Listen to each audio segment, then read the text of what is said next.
خير لك من الأولى ولسوف يعطيك ربك فترضى۔ العلیم، سب کچھ جاننے والا۔ العلیم وہ ہے جس نے اپنے علم کے ساتھ ہماری تقدیر کو لکھا۔ ہمیں اتنا نہیں پتہ کہ ہم کل کہاں ہوں گے، کیا کر رہے ہوں گے بھی یا نہیں ہوں گے، لیکن اس دنیا کے بنانے سے 50,000 سال پہلے العلیم نے ہر ایک چیز لکھ دی۔ اس سے ہمارے ایک ایک لمحے کا بھی علم ہے۔ اس کو معلوم تھا کہ آج ہم یہاں اس وقت پر یہ کلاس لے رہے ہوں گے اور آپ لوگ یہ سب سن رہے ہوں گے۔ کون سا لفظ میرے منہ سے کتنے منٹ کتنے سیکنڈ پر نکلے گا یہ میں نہیں جانتی، مگر وہ جانتا ہے۔ یہ لیکچر آپ کس وقت کس دن سنیں گے یہ میں نہیں جانتی، آپ نہیں جانتے، لیکن وہ پہلے سے ہر ایک چیز کو جانتا ہے۔ العلیم وہ ہے جو ہر ایک چیز سے واقف ہے۔ جب اس کائنات میں کچھ نہیں تھا اس وقت بھی اللہ سبحانہ و تعالیٰ تھا، اور اس نے اس کائنات میں کیا بنانا ہے، کیا کرنا ہے، کہاں کون ہوگا، ہر ایک چیز کو آج سے کئی سالوں پہلے لکھ دیا تھا، اور وہ ہر ایک چیز کو جانتا تھا۔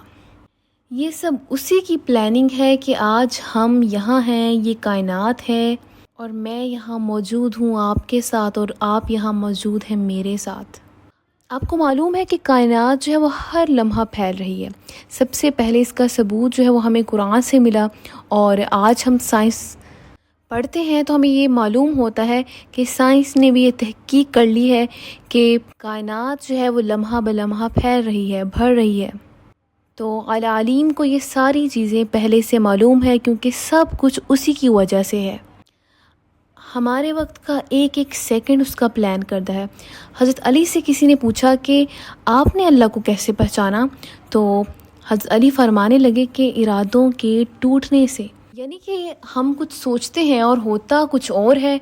آپ اپنی زندگی کے ان واقعات کو یاد کریں کہ جب بہت بڑی چیزیں آپ نے پلان کر رکھی تھیں، آپ نے سوچا کچھ اور تھا لیکن عین وقت پہ کچھ اور ہو گیا۔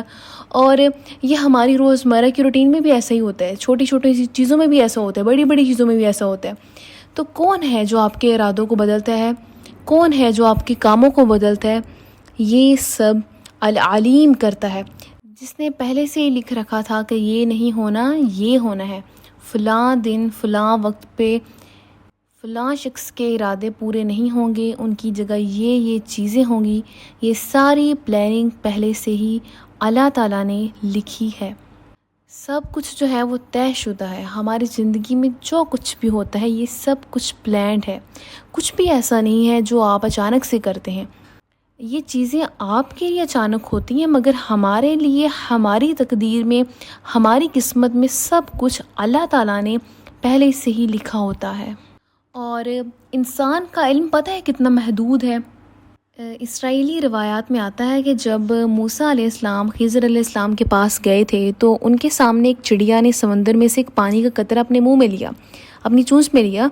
خضر علیہ السلام فرمانے لگے کہ ہمارا علم، یعنی اے موسیٰ، تمہارا اور میرا علم اس چڑیا کی چونچ میں آنے والے قطرے جتنا بھی نہیں ہے۔ سمندر تو بہت دور کی بات ہے، حالانکہ کائنات میں سب سے زیادہ علم جو ہے کس کے بارے میں کہا جاتا ہے، وہ خضر علیہ السلام کے پاس ہے۔ وہ یہ کہا جاتا ہے کہ خضر علیہ السلام کے پاس کائنات میں سب سے زیادہ علم ہے، اور چونکہ موسیٰ علیہ السلام نے یہ دعویٰ کیا تھا کہ میں سب سے زیادہ علم والا ہوں، تو اللہ تعالیٰ نے ان کو خضر علیہ السلام کے پاس بھیجا تھا کہ نہیں موسیٰ، تمہارے اوپر اور بھی ہیں، یعنی علم والے جو ہیں وہ اور بھی موجود ہیں۔ تو پھر وہ کہنے لگے کہ ہم جو یہ سمجھتے ہیں کہ ہمارے پاس علم ہے، لیکن ہمارے پاس تو اتنا بھی علم نہیں ہے جتنا زیادہ اس چڑیا کی چونچ میں پانی ہے۔ اور آپ کو ایک اور مزے کی بات بتاتی چلو، جو علم والے ہوتے ہیں نا وہ کبھی بھی اپنے علم پہ غرور نہیں کرتے۔ اور پھر ابن منظور کہتے ہیں کہ اللہ تعالیٰ ہمیشہ سے جانتا ہے اور جانتا رہے گا ہر چیز جو پہلے سے تھی اور ہر چیز جو بعد میں بھی آئے گی، اس کو معلوم ہے، یعنی اللہ تعالیٰ کو ہر چیز معلوم ہے، آسمانوں میں، زمین میں جو ظاہر ہے وہ بھی اس کو معلوم ہے، جو چھپا ہے وہ بھی اس کو معلوم ہے۔ ہم کتنی چیزوں کو جان سکتے ہیں جو ہمارے سامنے ہوتی ہیں، ہم انہیں کو جان سکتے ہیں نا جو ظاہری طور پہ ہم دیکھتے ہیں، لیکن اللہ تعالیٰ وہ ہے جو ان چیزوں کو بھی جانتا ہے جو چھپی ہوئی ہیں۔ آج ہم نے بہت ساری چیزیں بنا لی ہیں، CCTV کیمراز لگا لیے ہیں، ہمارے پاس بیسٹ فورسز ہیں، ہمارے پاس انٹیلیجنس ہے، نہ جانے ہم نے کتنا کچھ بنا لیا، لیکن اس سب کو رکھنے کے باوجود بھی ہمارا علم جو ہے وہ محدود ہے۔ ہم اس چیز تک نہیں پہنچ سکتے جہاں تک پہنچنے کی بظاہر ہم کوششیں کر تو رہے ہیں، لیکن ہم کتنا علم حاصل کر لیں گے؟ کائنات تو وہ ہے جو ہر لمحہ بلمحہ بڑھ رہی ہے، پھیل رہی ہے، اس میں موجود چیزیں جو ہے وہ ہر لمحے کے ساتھ بڑھتی جا رہی ہیں۔ تو انسان جتنی بھی کوشش کر لے وہاں تک نہیں پہنچ سکتا جہاں تک وہ پہنچنا چاہتا ہے، کیونکہ جو علم ہے اور کلی علم ہے، کمپلیٹ جو علم ہے، نالج جو ہے کمپلیٹ، وہ صرف اللہ تعالیٰ کی ذات کے پاس ہے۔ العلیم وہ ہے جو سیاہ رات میں سیاہ پتھر پر چلنے والی سیاہ چونٹی کو بھی جانتا ہے۔ کیا انسان دیکھ سکتا ہے اندھیرے میں کچھ؟ نیور، کبھی بھی نہیں دیکھ سکتا انسان تو۔ اور پھر اس چونٹی کے دل میں کیا ہے، العلیم وہ بھی جانتا ہے۔ آپ کے اور میرے دل میں اس وقت کیا ہے، العلیم وہ بھی جانتا ہے۔ ابن جریر کہتے ہیں کہ مخلوقات کے دل میں جو چھپا ہوا ہے، خواہ وہ ایمان ہو یا کفر، حق ہو یا باطل ہو، خیر ہو یا شر ہو، اللہ تعالیٰ سب کچھ جانتا ہے۔ وہ جانتا ہے کہ آپ اس لیکچر کو کتنے پیار سے سن رہے ہیں یا بیزاری سے سن رہے ہیں، مارے باندھے بیٹھے ہوئے ہیں یا پھر شوق سے آئے ہیں، وقت گزاری کر رہے ہیں یا پھر اپنے وقت میں سے خصوصی طور پہ اس وقت خوشی سے گزار رہے ہیں۔ وہ سب کچھ جانتا ہے، جس کی جیسی نیت ہوگی وہ ویسا ہی پھر اجر پائے گا۔ اور پھر اللہ تعالیٰ کی جو 3 صفات ہیں، ایک ہے السمیع، ایک ہے البصیر، اور ایک جو ہم پڑھ رہے ہیں العلیم۔ اللہ تعالیٰ ان تینوں صفات کے ساتھ ہر وقت آپ کے ساتھ ہے۔ العلیم ہونے کی وجہ سے اس کے پاس ہماری ہر ایک چیز کی رپورٹ ہے اور ہر ٹائم وہ رپورٹ موجود ہے۔ اپنے علم کے ساتھ وہ ہر وقت ہمارے قریب ہے، تو اس کو اپنے قریب محسوس کرنا شروع کریں، العلیم کو اپنے اندر جذب کرنا شروع کریں، اور اس کے ساتھ ساتھ سوچیں کہ ہم جتنا بھی علم حاصل کر لیں وہ کم ہے۔ ہمیں تو ہر لمحہ علم حاصل کرنے کی ضرورت ہے، مگر ہم ایسا نہیں کرتے۔ ہمارے دن میں کتنے اور بھی کام ہوتے ہیں، ہم ان چیزوں میں بھی اتنا وقت گزار لیتے ہیں۔ اس کے باوجود اگر ہمیں کوئی چیز مل جاتی ہے، ہم کچھ تھوڑا زیادہ سیکھ لیتے ہیں، تو کیا سمجھتے ہیں کہ سارا کچھ تو بس ہمیں ہی پتہ ہے، اب ہمارے سامنے کوئی ٹک نہیں سکتا، اور ہم چاہتے ہیں کہ سارے ہمارے علم کے روب میں آ جائیں۔ ایسا کبھی نہیں سوچنا ہمیں، ٹھیک ہے؟